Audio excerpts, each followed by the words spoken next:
Compound interest. In my personal humble opinion, it is probably the most impressive aspect of long-term investment, of just math and numbers, really.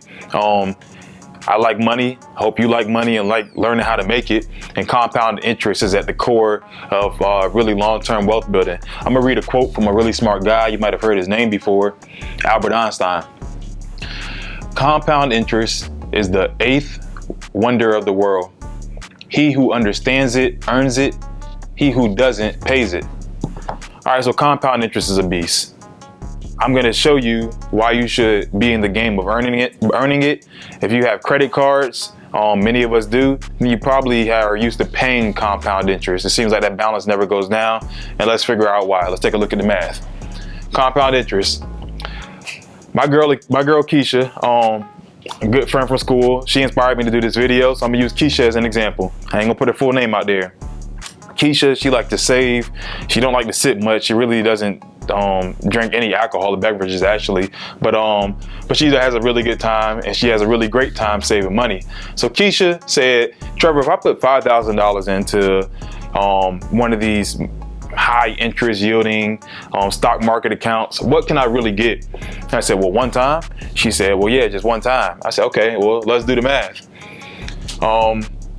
Year one, that's what Y1 means. She put $5,000 in one time, and I'm using 10% interest as her return. Why am I using that? Because the American stock market over the past 100 years, on average, has returned 10%. This isn't something I came up with. This is something you can just Google, and the facts are just there. The S&P 500, the largest 500 companies, have grown from a value, like stock market return standpoint, at 10%. So that's why I'm using the number. All right, so back to the math. Keisha put in $5,000 at 10%. That means that $5,000 at the end of year one bought her 500 bucks. She didn't touch it. That $500 just went back to her account balance. So now she has $5,500. Whole another year passes, another 10%. That's $550 on top of what she already had in there. Now year three, she's at $6,050. You can see how this snowball effect can continue. Well, I mean, really, after 4 years, she only has $6,600. She's not a millionaire. It's not a get rich quick scheme. However, her money's growing, and she only put it in one time. So let's fast forward to the point. Year 35, her $5,000 because of compound interest would have grown to $140,512.18. That's not me making that up. That's just simple math. That's numbers. So that's $135,000 profit from her initial contribution. Just imagine if she continued to put money over the course of those 35 years, what that would grow to. Don't even imagine. Go to your app store on your phone, type in compound interest calculator. From there, you'll see screens, you'll miss a lot of them, but what they'll ask you is, how much do you want to start with?